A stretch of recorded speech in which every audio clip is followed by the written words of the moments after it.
ಕ್ಷುಲ್ಲಕ ವಿಚಾರಕ್ಕೆ ಮದ್ರಸಾ ವಿದ್ಯಾರ್ಥಿಗಳಿಂದ ಹಲ್ಲೆ ಆರೋಪ ಕೇಳಿ ಬರ್ತಾ ಇದೆ. ಮಹಿಳೆಯರ ಮೇಲೆ ಕಲ್ಲು ಗಾಜಿನಿಂದ ಹಲ್ಲೆ ಮಾಡಿರೋ ಅಂತ ಆರೋಪ. ಇದು ಕ್ಷುಲ್ಲಕ ವಿಚಾರಕ್ಕೆ ಮದ್ರಸಾ ವಿದ್ಯಾರ್ಥಿಗಳು ಮಾಡಿರೋ ಅಂತ ಹಲ್ಲೆ. ಇದು ಮಹಿಳೆಯರ ಮೇಲೆ ಕಲ್ಲು ಮತ್ತು ಗಾಜಿನಿಂದ ಹಲ್ಲೆ ಮಾಡಿರುವಂತ ಆರೋಪ. ಬೆಂಗಳೂರಿನ ಹೆಗಡೆ ನಗರದ ತಣಿಸಂದ್ರದಲ್ಲಿ ನಡೆದಿರುವಂತ ಘಟನೆ. ಕ್ಲೀನಿಂಗ್ ಹಾಗೂ ನೀರಿನ ವಿಚಾರಕ್ಕೆ ಶುರುವಾಗಿದ್ದಂಥ ಗಲಾಟೆ.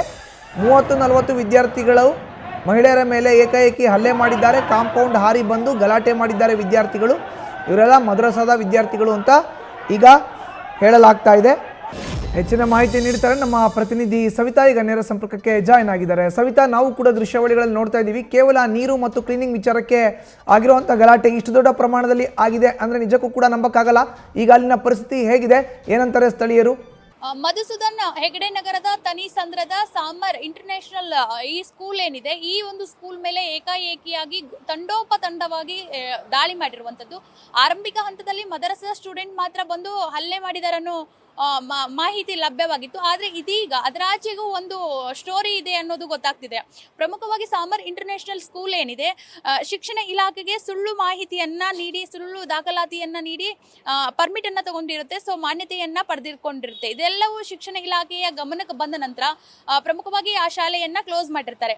ಅಲ್ಲಿ 2 ತಂಡಗಳಿರ್ತವೆ. ಸೊ ಒಬ್ಬರಿಗೆ ಅನುಮತಿಯನ್ನ ಕೊಡ್ತಾರೆ, ಮತ್ತೆ ಮಾನ್ಯತೆಯನ್ನ ಪಡೆದುಕೊಂಡು ಶಾಲೆಯನ್ನ ಆರಂಭ ಮಾಡಲಿಕ್ಕೆ.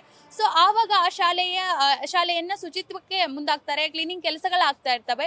ಸೊ ಆ ಒಂದು ಸಂದರ್ಭದಲ್ಲಿ ಇಡೀ ಬಿಲ್ಡಿಂಗ್ ಗೆ ಬರ್ತಿರುವಂತಹ ನೀರನ್ನ ಒಂದು ತಂಡ ಆಫ್ ಮಾಡುತ್ತೆ. ಆಫ್ ಮಾಡಿದ ನಂತರ ಅಲ್ಲಿ ಒಂದಿಷ್ಟು ಮಾತಿನ ಚಕಮಕಿಗಳಾಗ್ತವೆ. ಕ್ಲೀನಿಂಗ್ ಆಗ್ತಾ ಇದೆ, ನೀರ್ ಕಳಿಸಿ, ಸೊ ನೀರ್ ಬಿಡುವಂತಹ ಒಂದಿಷ್ಟು ಮಾತುಗಳಾದಾಗ ಸೊ ಏಕಾಏಕಿಯಾಗಿ ಮದರಸಾ ವಿದ್ಯಾರ್ಥಿಗಳು ಜೊತೆಗೆ ಮುಸ್ಲಿಂ ಯುವಕರೇನ 40-50 ಜನ ಏಕಾಏಕಿಯಾಗಿ ಶಾಲೆಯಲ್ಲಿ ಅಂದ್ರೆ ಶಾಲೆಯ ಗಾಜುಗಳಿಗೆ ಕಲ್ಲು ಹೊಡಿತಾರೆ, ಒಳಭಾಗದಲ್ಲಿ ಇದ್ದವ್ರಿಗೆ ಕಲ್ಲು ಹೊಡಿತಾರೆ. ಸೊ ಇಂತಹ ಒಂದು ಸಂದರ್ಭದಲ್ಲಿ ಕ್ಲೀನ್ ಮಾಡ್ತಿರುವಂತಹ ಮಹಿಳೆಯರಿಗೆ 3-4 ಜನರಿಗೆ ಗಾಯಗಳಾಗಿ ಈಗಾಗಲೇ ಆಸ್ಪತ್ರೆಗೆ ದಾಖಲಾಗ್ತಾರೆ.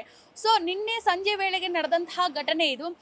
ಸಂದರ್ಭ ಹೆಂಗಿತ್ತು ಅಂದ್ರೆ, ಸೊ ಬಹುತೇಕ 40-50 ಜನ ಬಂದು ಏಕಾಏಕಿಯಾಗಿ ಹಲ್ಲೆ ಮಾಡ್ಲಿಕ್ಕೆ ಮುಂದಾದಾಗ ತನಿಸಂದ್ರ ಹೆಗಡೆ ನಗರದ ಪೊಲೀಸರು ಕೂಡ ಸ್ಥಳಕ್ಕೆ ಬರ್ತಾರೆ. ಒಂದು ಸಿಚುಯೇಷನ್ ನ ಕಂಟ್ರೋಲ್ ತರುವಂತಹ ಕಾರ್ಯಗಳಾಗ್ತವೆ. ಸೊ ಆ ಒಂದು ಸಂದರ್ಭದಲ್ಲಿ 18-19 ಜನರನ್ನ ಠಾಣೆಗೆ ಕರೆದುಕೊಂಡು ಹೋಗಿದ್ದಾರೆ ಅನ್ನೋ ಮಾಹಿತಿ ಕೂಡ ಲಭ್ಯ ಆಗ್ತಿದೆ. ಒಟ್ಟಾರೆ ಕ್ಲೀನಿಂಗ್ ವಿಚಾರ, ಶಾಲೆಯ ಮಾನ್ಯತೆಯ ವಿಚಾರ, ಈ ಎಲ್ಲ ವಿಚಾರಗಳಿಂದ ಗಲಾಟೆ ಶುರುವಾಯಿತು ಅನ್ನೋ ಮಾಹಿತಿ ಕೂಡ ಲಭ್ಯ ಆಗ್ತಾ ಇದೆ. ಮಧುಸೂದನ್.